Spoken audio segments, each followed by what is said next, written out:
I think you're preparing for a difficult exam, not a wedding, Anna-Marie. You're too focused, said her friend, with just over a month to go until the wedding. Isn't this supposed to be a happy and carefree time? Thank goodness there are people to take care of all the difficulties. The bride smiled and shrugged. I can take care of everything myself. My wedding is the most important event for me, after all. But in reality, she wasn't worried about the upcoming celebration. She could easily entrust the organisation of her wedding to specialists. Money was not an issue.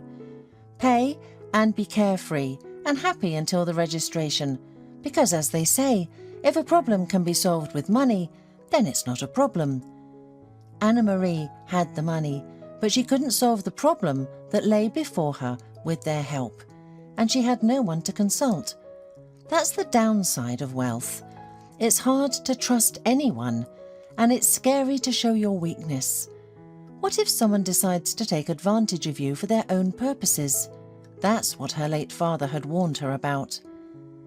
In his youth, he suffered more than once because of his own naivety, because of his belief in selfless friendship. Yeah, things would have been different if her parents were still alive. Anna-Marie remembered her mother only vaguely. She died when the girl was only 3. Her father never remarried. First, he didn't want to have a stepmother for his daughter, and secondly, he was already a wealthy man and was afraid of being taken advantage of. He had learned from bitter experience and doubted that the women who tried to impress him were truly interested in him and not just his money. There were some relationships, but it seemed they all disappointed him before it got to the wedding. So he lived as a widower, telling everyone that his only love had died, and his only attachment was to his daughter. Yes, he took care of Anna-Marie, but she, loving her father unconditionally, tried to live so as not to disappoint him in anything. She studied excellently, graduated from school with an honour. When her father said he wanted to send her abroad for further education, she cried for several days. "Daddy, how can you do this? How will you be here without me? And how will I be without you? I don't want to part. As if there are no good universities here. In our city? That's out of the question. That means we'll have to part anyway, and in Europe, there's not only a high level of education, but also safety. Spare my old nerves." Anna-Marie could never refuse her father. His words were law. And as the girl convinced herself, he was always absolutely right. However, only after successfully completing her studies abroad did she realize that she probably left in vain. She found her father ill. No, Mr. Friedberg was not in the hospital. He was, as always, cheerful, active, and even the external changes were not so noticeable. And he didn't tell his daughter anything about his disease. But the doctors used to come to them suspiciously often. Sometimes Mr. Friedberg went to different clinics. From those fragments of conversations in which the words chemistry, radiation, and gamma knife often appeared, it was easy to understand that Anna-Marie's father had cancer. Eventually, he stopped hiding the truth. "Yes, daughter, it's bad, but wait, there is nothing irreparable. The best doctors are treating me. I'll last for some time yet." "Isn't it better for you to go abroad now? They say in Israel—" "Stop it. Of course I can go to the moon if I want, but I don't want to leave my business. You're just getting into the business, and although you're an intelligent girl, if I leave everything to you now, you won't have any support. I have to leave you in complete confidence that you will be happy and provided for." So he never went anywhere, and at home either the best doctors couldn't cope, or the disease decided to take its toll and began to develop rapidly. Soon, Mr. Friedberg became much worse, and it was time for long, confidential conversations between father and daughter. "My poor little girl, it's not my fault that I left you completely alone," Mr. Friedberg said. "You could have been married by now. I would have looked at your fiancé through a microscope, But now what? You'll get married anyway, but I am afraid that you won't find the right one." "Don't say that, Daddy. You'll live for a long time," the daughter said, trying to hold back her tears. "God save me from a life like this. If I were a dog, they would have pitied me and put me to sleep. And you say a long time." That's how Anna Maria's father died 2 years ago, leaving her alone. And now she really needed his advice because she was getting married. It seemed like she was marrying a good, loving person who didn't need her money, but doubts still plagued her. She met Jeff by chance. Anna Marie would sometimes go to a small cafe near her office to distract herself from work and sit alone with a cup of coffee. Her colleagues knew about it and tried not to bother her during those moments. But one day, her solitude was interrupted by a handsome young man.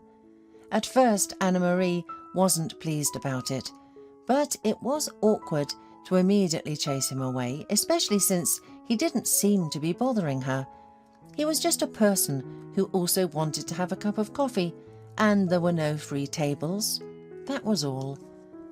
He looked at her with interest, but what was so strange about that? She was beautiful, and there was nothing strange or suspicious about him asking her a question. It was uncomfortable to sit across from each other in silence. They were roughly the same age, and from the same social strata, and they must have had common topics. The young man took a book by a very well-known author with him that had recently been released, and he mentioned this work, which, by the way, Anna Marie didn't really like. How could two book lovers not get involved in a conversation? They jumped from one book to another, then to a third, and Anna Marie, looking at her watch, sighed. She had almost spent an hour on her break. "I'm sorry, I have to get back to work. There's nothing to do. Business before pleasure," the girl said. "Oh, I just came here to have a cup of coffee, and as a result, but we really had a very interesting conversation, don't you agree?" "I entirely agree. It's rare to meet someone who shares your tastes." "Maybe we'll meet after work somehow. I'm sorry, I don't even know your name." "Anna Marie." "And I'm Jeff." "Your name is rare and beautiful." "My mother came up with it. My father wanted to call me just Anna, but my mother decided that Anna was too short, and Anna Marie was just right. And it is really original. I like it." "And I like it too. Your mother has good taste." Anna Marie didn't tell him that neither her mother nor father were around anymore. She really didn't have time for that this time. But there were many such conversations ahead, lively and interesting, because they decided to meet that same evening, but in a more presentable place. Anna Marie, feeling more and more drawn to Jeff, was cautious about revealing all her cards, but her caution turned out to be excessive. He wasn't looking for rich heiresses. It turned out that he himself wasn't poor. His father ran a business abroad, and Jeff himself managed one of its branches in the city. He lived with his mother, which was quite strange for a man his age, but at some point he hinted at his mother's health problems, which didn't allow her to live completely alone. "The thing is, my mother's illness doesn't require treatment. It's a chronic illness that you can live with for a long time without suffering too much. But it's impossible to cure her completely." Jeff sighed, and Anna Marie apologized for her curiosity. She remembered her father's illness well and understood the worries about a loved one's health. Their relationship developed rapidly. Anna Marie was only surprised that her beloved never invited her home. However, this was explained quite simply. They had lived abroad for some time, selling their apartment here. Now they didn't want to buy a new one. They dreamed of their own home, which they had already found, but it needed to be fixed up. "We are currently staying in a hotel room with my mum. The room is lovely, of course, but you know, it's not very appropriate to invite your girlfriend to a hotel," Jeff explained to Anna Marie. Anna Marie agreed and was perfectly fine with his explanation. Besides, Jeff's attitude towards her was serious. When Jeff proposed to her one day, Anna-Marie wasn't even surprised, as if she had been waiting for it for a long time. The girl agreed, but asked that the wedding be scheduled 3 months later, not earlier. Jeff found this request strange, but she later explained that she needed time to prepare, and that there were too many tasks at work in the near future. By this time, Jeff already knew that his beloved lived alone in her big house. Her parents had died. After the proposal was made and the wedding date was set, nothing prevented them from living together, except for the fact that Jeff's mother was very dependent on him. After it became indisputable that their lives were forever intertwined, Jeff explained her problem to Anna-Marie. You see, she is deaf and mute. Don't think it's a genetic defect. She just got seriously ill as a child, that's all. She can live with it, but it's difficult, especially when she is alone. Imagine that she can't make a phone call to ask for a service in a hotel, and she doesn't understand when someone is talking to her, Jeff sadly explained. Anna-Marie was surprised and asked, "And she can't understand by reading lips? And she can't speak herself?" remembering some films about deaf-mute people. No, unfortunately, she had to learn from childhood, and her parents weren't rich. They were very simple people. The girl survived, thank God, and the fact that she can't hear is not so important. Besides, she has something wrong with her vocal cords. She can't speak and can't read lips. We communicate with each other using gestures. We understand each other perfectly. She's a very charming woman, I assure you. Anna-Marie smiled and said, "I will be happy to meet her, and we can communicate with her through a translator. That is, through you." I never doubted that you would be understanding about everything. Jeff breathed a sigh of relief and immediately made his request. "I really want to live with you, but how can I leave my mother? Are you okay if she stays with us in your house for now?" Anna-Marie agreed. Although this request did not cause much enthusiasm, Jeff probably understood that. "I understand. All young people want to live separately from their parents, but my situation is somewhat different. Besides, I think when our house is in order, I will be able to hire someone, like a caregiver, companion, in short, a woman with special education, who will live with my mother permanently." Anna-Marie felt sorry for her future husband and his mother. "Well, Jeff, I'm not at all upset that your mother will be with us, and I'm sure we'll get along great. And your father, won't he come here just to visit his wife?" Jeff grew even darker. "No, things are very complicated with my father. You see, when they got married, he probably fell so in love that her flaws weren't perceived as something terrible, and they lived quite well. And then, what's the point of babbling? He just fell out of love and didn't hide it. And my mother is not the kind of person who would live with someone who doesn't love her. That's why we left. I have purely business relations with him, and my mother has no relations with him at all." After such revelations, Anna-Marie certainly couldn't refuse. She felt obliged to tell her beloved right away that she was waiting for his mother. It was time for them to meet, and the house was big, and there was enough room for her mother-in-law and future children. The next day, Jeff came with his mother. She turned out to be a very pleasant woman, beautiful, well-groomed, and looking very young. Anna-Marie couldn't even say that she would take them for brother and sister, although there was no particular similarity between the mother and son, but there was nothing surprising about that. Anna-Marie herself was not like her mother, repeating everything after her father. Jeff's mother was sitting at the table with a nice smile, looking slightly embarrassed and confused. She didn't understand anything Anna-Marie was saying. Jeff translated, and the bride watched as their hands fluttered. The mother's hands were small, thin, and it was pleasant to watch them fluttering, although it was somewhat disappointing for Anna-Marie that she didn't understand anything. "I probably need to learn their language. I have to be able to communicate with my mother-in-law somehow, if my husband isn't home, she thought. Nevertheless, Anna-Marie could not admit the advantage of her position without a certain joy. Many of her acquaintances complained about the grumpiness or scandalousness of their mother-in-laws, but she wouldn't have such a problem. That's good already. A quiet, petite woman won't get in the way of the young couple. She'll almost be invisible in the house. Anna-Marie even thought about offering Mrs. Carter to stay with them forever. It will surely be pleasant for her and Jeff. He's so affectionate towards his mother, and although he says they'll eventually move her in their house, it's clear he doesn't want to. So their life together began. At first it didn't seem strange or burdensome. Jeff's mother really didn't bother anyone. The small, airy woman almost floated through the house, smiling sweetly at Anna-Marie or making some mysterious gestures to her son. Sometimes he translated her words to his fiancée. Sometimes he just waved them off.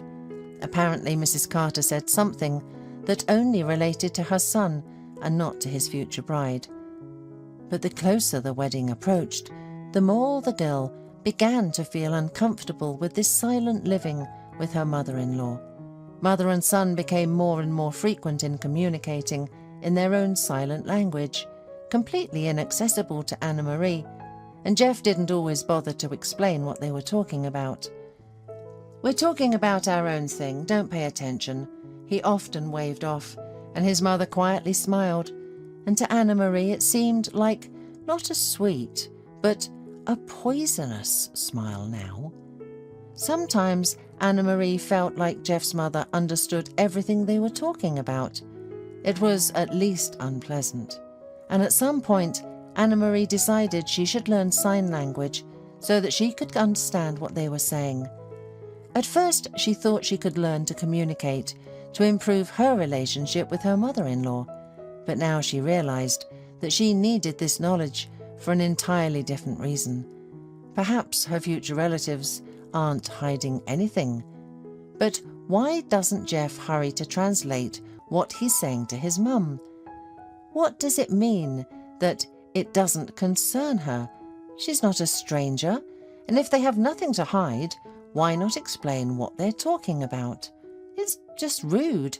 Two people sit and communicate in an incomprehensible language to a third party, and he looks from one to the other in confusion. Anna-Marie didn't want to confront Jeff directly, but she wasn't used to worrying in silence either.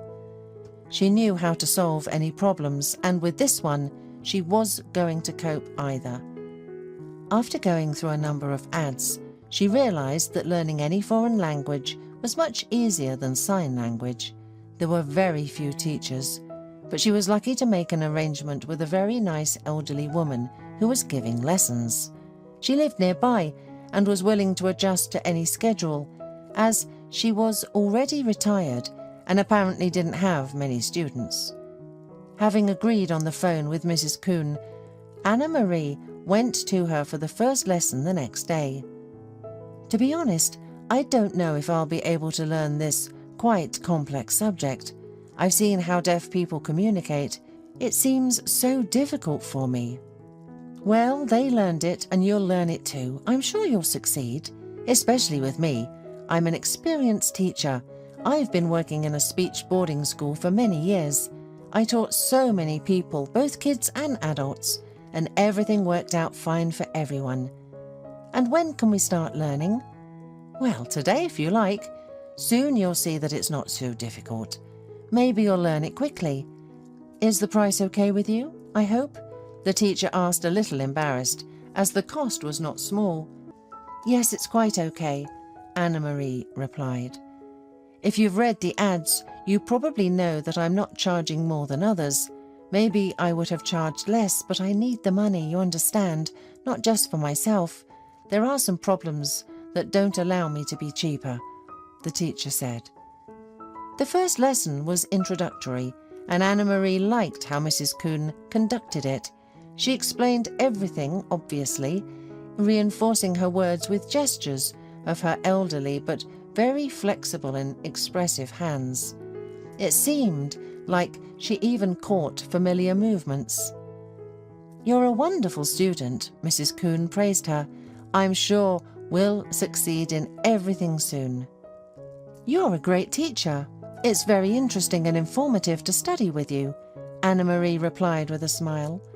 They were pleased with each other, laughing, but their conversation was interrupted by the sudden appearance of a 5-year-old boy. He greeted the unfamiliar guest with a smile and apologized. "Mario," the teacher exclaimed, "are you already up? I was in class, but it's finished now. We'll be eating soon. Stay in your room for now." "Okay," the boy replied. "Can I watch TV for a bit?" "No, not yet. After lunch." "Do you want to join us?" Mrs. Coon asked Anna-Marie. "No, thank you very much. I have to go," the woman refused. "Will you come back?" the little boy asked, seemingly interested in his grandmother's student. "Yes, I will have the next lesson tomorrow," Anna-Marie replied with a smile. She also liked the little boy. Later that evening, she looked at her future husband and his mother with a new perspective.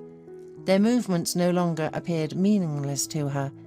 She still didn't understand what they were talking about, but she sensed the importance of their conversation and its need for privacy. Somehow, Jeff felt the difference in Anna-Marie. He soon put his mother to bed, and alone with Anna-Marie reproached her, saying, "You were watching us so closely today. Don't you understand that it can be hurtful to a disabled person like my mother?" "Do you think I offended her? I'll apologize tomorrow. But don't you understand that it can be hurtful to me when you talk like I'm not even in the room with you? Tomorrow, I'll invite a friend over and start speaking German with her. You don't know German, do you? Won't you be hurt?" "Oh, you're offended? What's the big deal? We were talking about my mother's health. Am I supposed to translate her test results for you?" "Why not? Do you not think I'm interested in her health? Do you think I'm heartless?" "Okay, we won't be so inattentive to you anymore. Sorry," Jeff replied, sounding irritated. "We haven't even gotten married yet, and there are already so many misunderstandings between us. Secrets, offenses." Anna-Marie thought to herself worriedly. She loved Jeff and dreamed of a family, children, especially after meeting little Mario.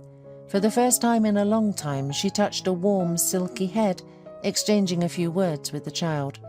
She didn't even want to think about the possible breakup with her beloved, but she understood that his mother could become a serious obstacle to their happiness. The mere presence of this quiet woman, who seemed so cute at first acquaintance, was now extremely unpleasant. But she couldn't tell her fiancé about it, could she? Nor could she hint that Mrs. Carter would be better off moving to her own home. Hasn't Jeff found a companion for her yet? Going to her next lesson with Mrs. Coon, Anna-Marie didn't realize why she had entered the pastry shop and bought a box of pastries. On the one hand, there's nothing strange about it.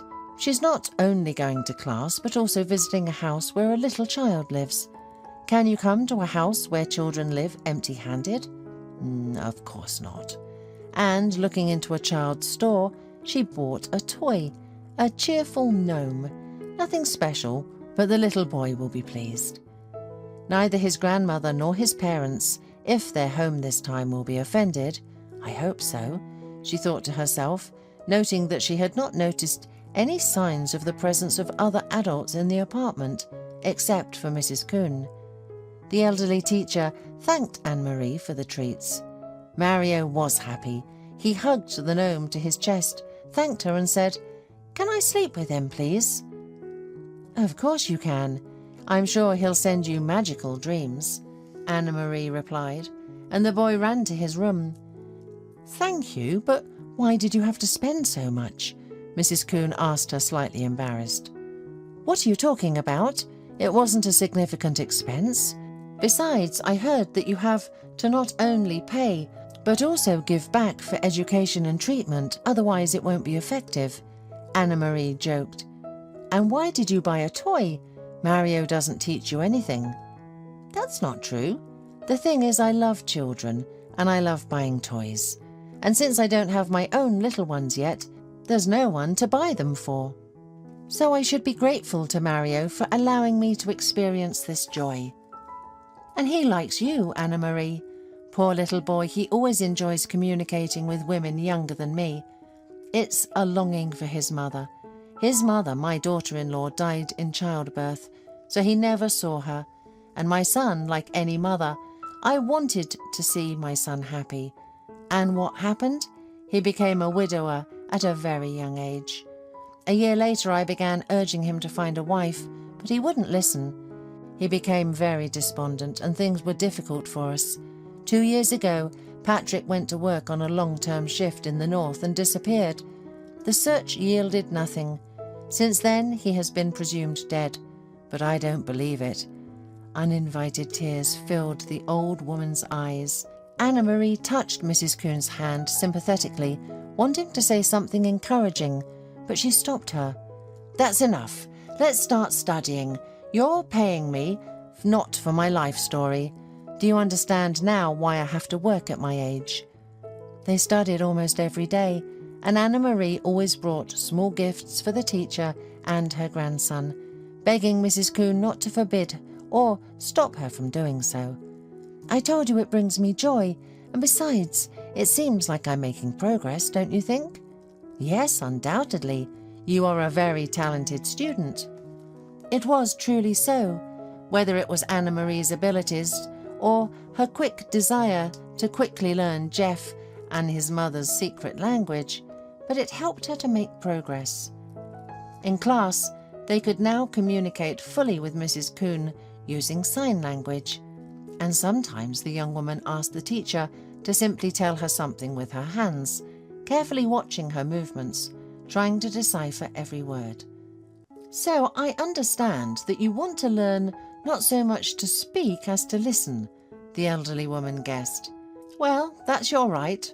And I want to tell you that not only gestures, but also the face plays a significant role in this understanding. It's expression. It's facial expressions. Some concepts can change significantly through articulation. So watch not only the hands, but also the face. After a month of such lessons, Anna-Marie had indeed made significant progress in understanding sign language, but she tried not to show it at home. That is, she tried to seem as delicate as possible and didn't look at Jeff and his mother when they didn't communicate properly. She was afraid that she might miss a word, misunderstand a phrase, and draw a wrong conclusion. Or, what was even worse, reveal herself. She didn't rush to give up Mrs. Coon's lessons, but the reason was different now. She didn't want to part with Mario. She was so proud that the boy was waiting for her and was happy when she visited. Would his grandmother allow her to come to them just like that, after there was no need for lessons anymore? One day, deciding that she could now understand the essence of her relatives' conversations, the young woman decided to pay attention to their next conversation. It should be noted that Anna-Marie's recent delicacy had significantly dulled the vigilance of Jeff and his mother. Before, they were convinced that she didn't understand anything, but after the girls stopped looking at them and asking for clarification during their lively dialogues, they acted completely calm, talking at any convenient moment. And so the first conversation she saw brought Anna-Marie to such a shock that she could hardly contain herself. I'm so tired of playing the role of a speechless mother. Do you think it's easy for me, knowing that you're having fun in your bride's bedroom? Gestured Mrs. Carter. You can't help it. A lot depends on it, and I don't neglect you either, Jeff replied. When is your wedding already, and how much do you hope to make from it? We'll have enough for a long time. We can skip our performances for a whole year. Oh, I hope I won't forget the language during that time. Anna-Marie didn't even finish watching and quickly left the living room so as not to give herself away. She wasn't planning to expose the fraudsters on her own. Who knows what they're capable of if they realize that their secret is out. But how could she have fallen for this trick? Why didn't she try to find out more about her fiancé, his business, his mother and the like? Was it really the case that his concern for his mother had such an effect on her? They were con artists, of course, unparalleled in their field. But what was Anna Marie supposed to do now? That is, it's clear she should go to the police and report the mess she's in. Oh, what a shame it would be. But it's better to be embarrassed now than to be left with nothing after the wedding. The next day, Anna Marie went to the police station and told them about the scammers who had been in her house. The investigator was pleased, as if he had received an expensive gift. Mutes at your house? We've been looking for them for a long time. They're cunning, operate in different cities, and all follow the same scheme. One of them pretends to be deaf and dumb, thus evoking pity and sympathy. They communicate in such a way that no one can understand anything, and, in fact, they are not mute or deaf at all. They'll sing like nightingales at interrogations and trials.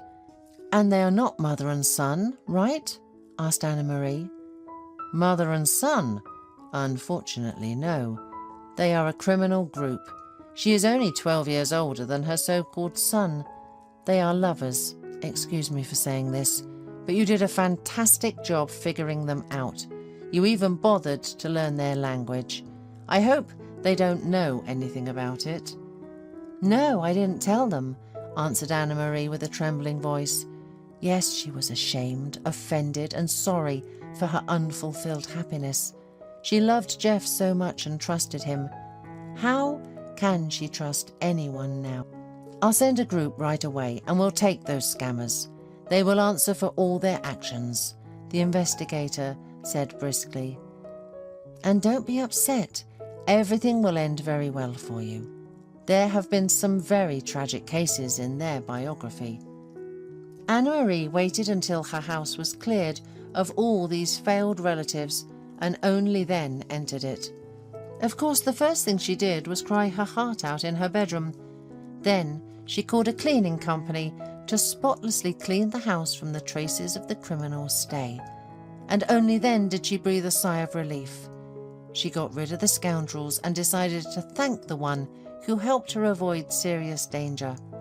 She brought sweets, fruits, and a toy and went to Mrs. Kuhn to tell her the whole truth about why she had to take lessons. Both the elderly woman and Mario were happy to see Anna Marie. They sent the boy to his room to play, and the women happily talked in the recently learned language. Mrs. Kuhn congratulated Anna Marie on getting rid of a serious danger, but Anna Marie was suddenly upset by the box of medicine she noticed that her teacher was apparently taking, and her appearance wasn't very healthy either. I never asked you, Mrs. Kuhn, but you seem to have a health problem. Oh dear, the teacher sighed sadly. I've had so much to go through in the last 5 years that even a stronger person would have died. My beloved daughter-in-law died, my son disappeared, and my grandson was orphaned. Where can he get support now? Sometimes I go to bed wondering if I'll wake up the next morning. I'm not afraid for myself, but for little Mario. We're all alone in the world. Who will take care of him if I... Oh, don't say that. Maybe you need some medicine, doctors. Tell me right now and I'll try to find and get it. Thank you. But why should you care about me? Well, it just so happened that you became closer to me than anyone else in the last couple of months. I'm alone too, and I have no one to take care of. I thought there would be a family, a husband and children, but this is what happened. So don't hide anything. Tell me if you need anything. You still have a long life ahead of you. Unfortunately, it didn't work out. After a while, Mario called Anna Marie at work and, crying, said that his grandmother was very ill. Anna Marie rushed to their house. Mrs. Kuhn was still conscious, but she was so sick that she couldn't even call an ambulance. Anna Marie did it for her. While they were waiting for the paramedics, the elderly woman whispered, "Don't leave Mario. Anna Marie, don't leave him." Soon they took the elderly teacher to the hospital, and Anna Marie took the frightened child with her. On the way, Mario kept asking if his grandmother would get better, if they would send him to the orphanage, and when would Dad come back. "Don't worry, Mario, everything will be fine. I will take care of you," Anna-Marie replied. But she herself was very frightened and worried, and not in vain. A few days later they called and said that Mrs. Kuhn had died. Anna-Marie had to deal with the funeral. She began to formalize her guardianship over Mario, which seemed like a very difficult task as she was not his relative. But Anna-Marie used money and connections, and finally Mario was in her home on legal grounds. Then Anna-Marie began to look for a nanny for the child, as she needed to work and could not be at home constantly. With all these worries, Anna-Marie let her business slip a little. Without her watchful eye, revenues were falling, and there was no doubt that competitors wanted to take over her company. Besides, soon Anna-Marie began suspecting that there was a traitor in her ranks. But who exactly? She seriously suspected her deputy, a man who had worked with her father and enjoyed unlimited trust. Was the case really against him? And it was like he knew he was close to being exposed. He tried to talk to Anna-Marie himself and assure her of his loyalty in the company, but this only confirmed the owner's suspicions. "No need to justify yourself, Ben. There will be a meeting of all current members of the board in a few days. We will talk about what is happening there. You understand that I cannot leave everything as it is." But the meeting didn't happen, and the deputy was not exposed. Anna-Marie got into a car accident because something happened to her brakes. The young woman did not die, but she suffered a serious spinal injury, losing the ability to walk. Doctors tried to comfort her by saying that with competent treatment and rehabilitation, she would undoubtedly recover. But Anna-Marie fell into a deep depression. "Now the question is how much she wants to recover," her treating doctor said, shaking his head in conversation with colleagues. Meanwhile, Anna-Marie just doubted that recovery was possible. Too much had happened to her lately. A personal life crash, then Mrs. Kuhn's death, maybe the only person who sympathized and understood her. After that, again a feeling of complete loneliness, a problem at work, the inability to rely on anyone, and a complete loss of trust in everyone and everything. After all, she faced another betrayal. The accident did not happen just like that. It was arranged by her deputy, a man she had known for many years and trusted. It turned out that the investigator was finally able to restore the data from the video recorder, which was also damaged. Yes, Ben was exposed, and soon he admitted that he wanted to become the sole owner of the company and decided to kill the daughter of his late comrade, for whose funeral he had cried so sincerely. Now he will undoubtedly receive the deserved punishment, but will it be easier for Anna-Marie herself? She suffered not only physically, but also morally. She was terrified of becoming a helpless person, and she was terrified that she could easily deprive her of custody of Mario and send him to an orphanage. Anna-Marie fell into a deep depression. In despair, she had already decided to give up on everything. After all, she still had some money left. She can live the rest of her life without needing anything. Moreover, she doesn't need much now, just the salary of a nurse, a housekeeper and medicine. She has enough money for a while. What will happen next? Well, it doesn't matter anymore. She worked so hard, took care of the company's prosperity, and now, apparently, everything has come to an end. Everyone left her, everyone abandoned her. And at the most difficult moment of the highest despair, something happened that she could not predict. Mrs. Kuhn's missing son appeared on her doorstep. Anna-Marie looked at the man indifferently. Masculine, what is called brutal, she asked without expression, without even sarcasm. "A real son and a real father? Lately, she had been deceived so many times that she was not even surprised by the appearance of this stranger and his words, but he seemed surprised at her distrust. "Well, yes, Mrs. Coon is my mum and Mario is my son. And yeah, I already know that Mum is no longer there, but Mario, where is he? Neighbours said you adopted him or took him under your care. I didn't quite understand. Under custody, he is here with the nanny. You can see what I look like after the accident," Anna-Marie said, tapping the armrest of the chair and yelling into the house. "Helen, please bring Mario here." "Don't worry, I have documents. Everything is in order," the man said as he placed a stack of papers on the table in front of her, but Anna-Marie didn't even glance at them. "Why do I need your documents? I already know perfectly well how these documents are made. What do you want from me? To take Mario or get money?" At that moment, the nanny entered with Mario. They greeted each other and the boys stared in surprise at the stranger he didn't know. It was difficult for him to recognize his father, whom he hadn't seen in over 2 years, and whom he had last said goodbye to when he was only 3. "Don't you recognize him, Mario?" Anna-Marie asked. "Mario," the man said, suddenly turning pale and reaching out to him. The boy seemed to recognize or hope for something in his eyes, but he couldn't believe it yet, so he went to Anna-Marie and took her hand. "Anna-Marie, has he come for me?" he asked, a little scared. "It seems so, little one. The man says he's your dad." "Mario, do you not remember me at all? How we swung on the swings? How we went to the bird exhibition? You were scared of the parrot. It was so big and colourful." He shouted loudly. The boy replied uncertainly. "Exactly," the man said. "What word did it say? Do you remember?" "He said hello," the little one said uncertainly, squeezing Anna-Marie's hand harder. Apparently he was still afraid of this man and didn't want to be taken away. "Do I have to go with you, or what? I want to stay here with Anna-Marie. I love her," he said, his voice trembling. "Come on, don't be afraid. And you, Anna-Marie, don't be afraid either. I'm not going to take anyone away.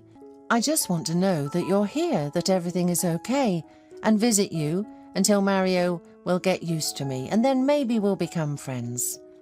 "Well, as you can see, everything is good with us." Anna-Marie clapped her armrest again. "I honestly started to worry that you would want to take the boy away, because he's the last link that ties me to life. Mario, go and play with Tanya for now. I need to talk to your dad." When the boy left, she turned to the man again. "Okay, you don't need the boy.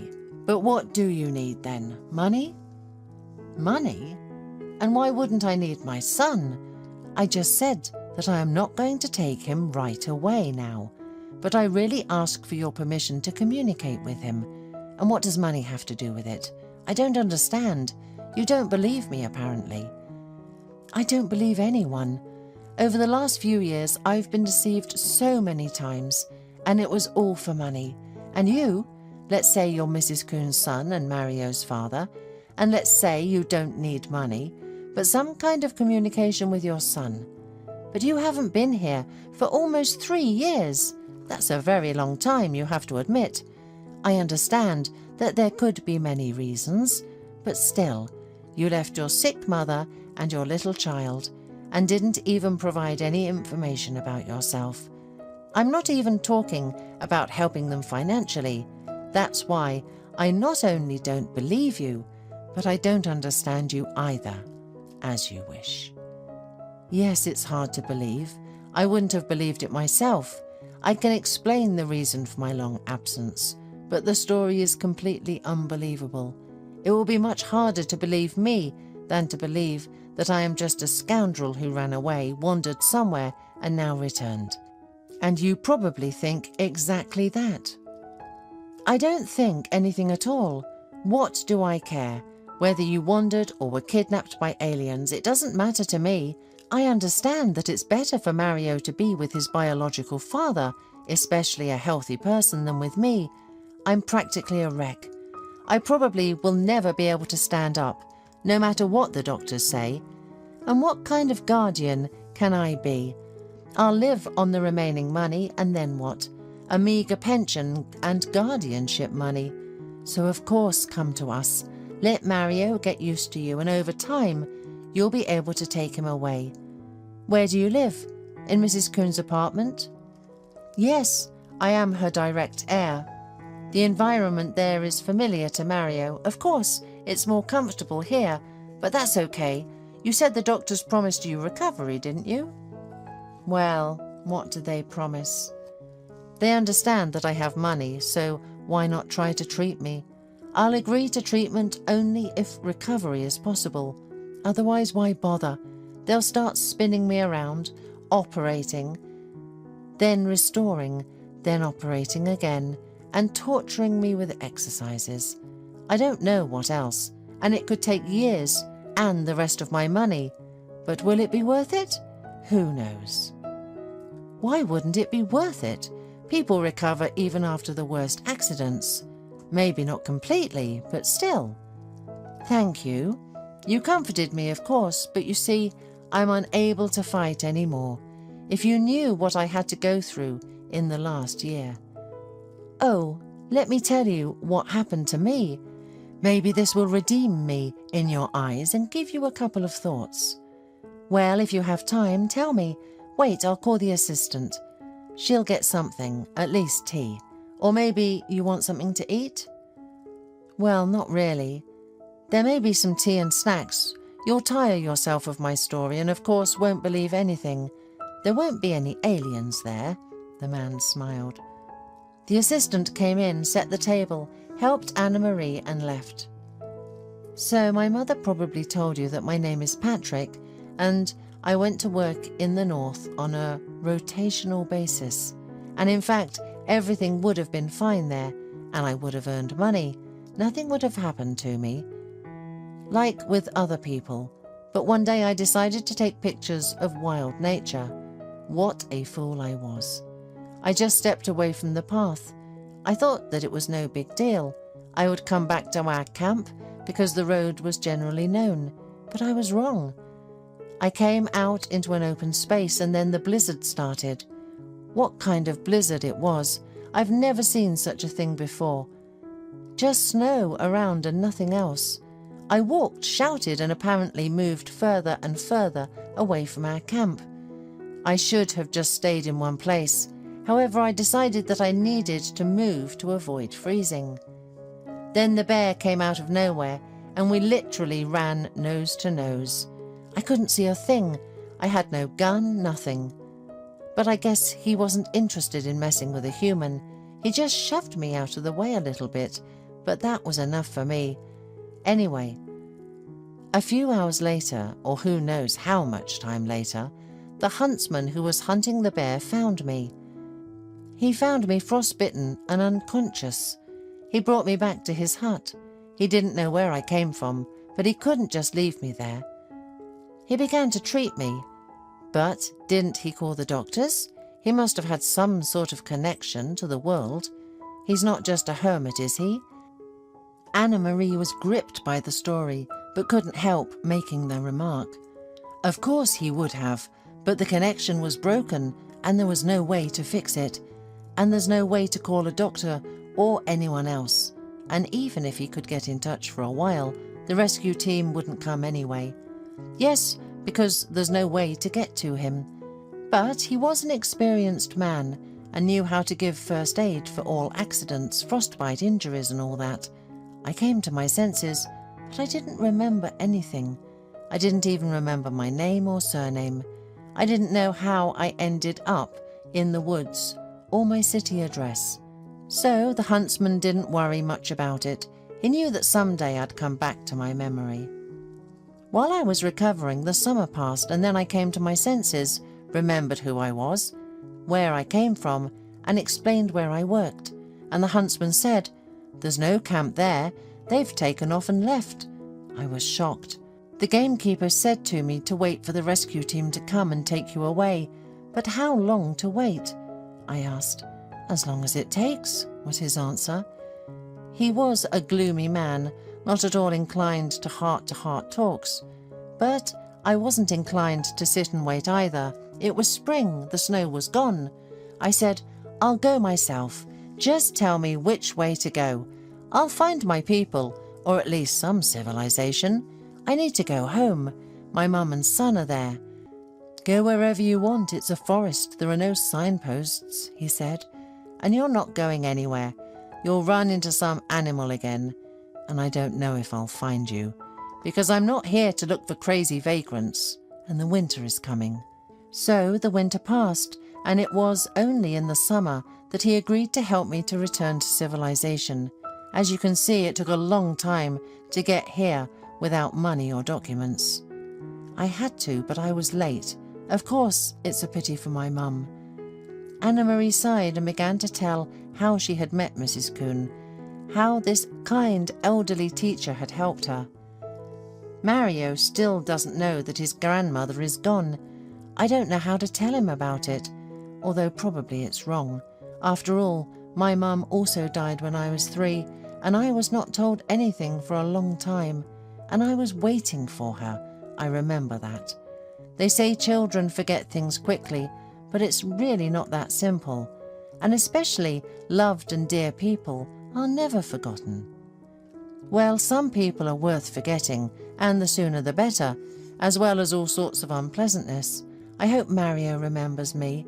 He's already starting to remember some things, and of course I won't take him away from you yet, but I'd like to visit him as often as I can, if that's all right. Of course, you need to get used to each other, your father and son, while I am just a stranger, and disabled as well. If I were healthy, maybe... Have you decided to surrender to this illness? You're not going to get treatment, right? I've already told you. That's it. That's a pretty stupid, wrong opinion. Sorry, think about it. What would I have achieved if I had decided to lie quietly and die somewhere deep in the North Forest, in some hut without the slightest amenities and no signs of civilization at all? That huntsman would have nursed me back to health against my will. He said that if I didn't want to work on myself, I could die, and that he wasn't my sister in mercy. I, a city man, didn't immediately join this struggle. I was waiting for people to take care of me, to pity me. And when I realized that no one was going to, I had to do it myself. And I succeeded. The huntsman later admitted that he didn't think I'd get up. And don't think that I'm trying to persuade you or anything, but you will make not only yourself miserable, but you won't be able to help Mario either. I see how attached my son is to you. That's why I don't want to rush to take him away from you. Do you want Mario to carry pots for you when he grows up, especially if there's no money left for hiring a caregiver? I'll go to the home for the disabled, said Anna-Marie. That's an excellent solution, especially for a young and beautiful woman. I don't dream of anything like that. Barely holding back her tears, Anna-Marie shouted, I want to live, but please understand me. It's very scary. The operation on the spine. After it, I can become a complete disabled. There is a chance that I won't even be able to sit in a wheelchair. I'll be a log. Do you think that's better? I don't think so, but it's no good sitting here either. You have money, so you might find a good doctor to help you.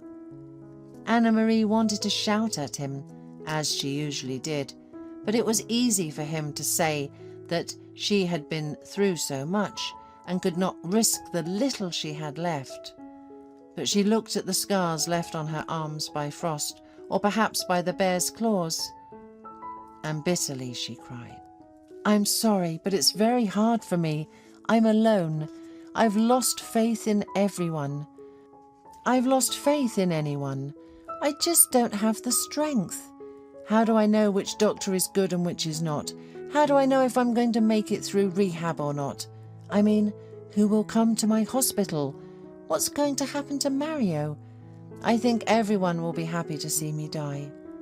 Well, that's it. Stop crying and being afraid. I understand you well, as far as a man can understand a woman. Yes, it's harder for you, but you need to live. and I want you to live your life to the fullest. I'll try to find out everything tomorrow about your injury, the operation, the degree of risk and everything else, and then I'll tell you everything. And then you can decide what you want to do. Meanwhile, if you don't mind, I'll have a little chat with Mario before I go." Anna-Marie only nodded. She was very puzzled by Patrick's words. Left alone, she seriously considered his words. Was she right to refuse to even try to regain the ability to walk? Yes, the operation will not be easy, and the doctors do not hide it, but by refusing it, she's making her life even more difficult. And not just her own, by the way. She's a burden to everyone, including the woman she hired as a nurse.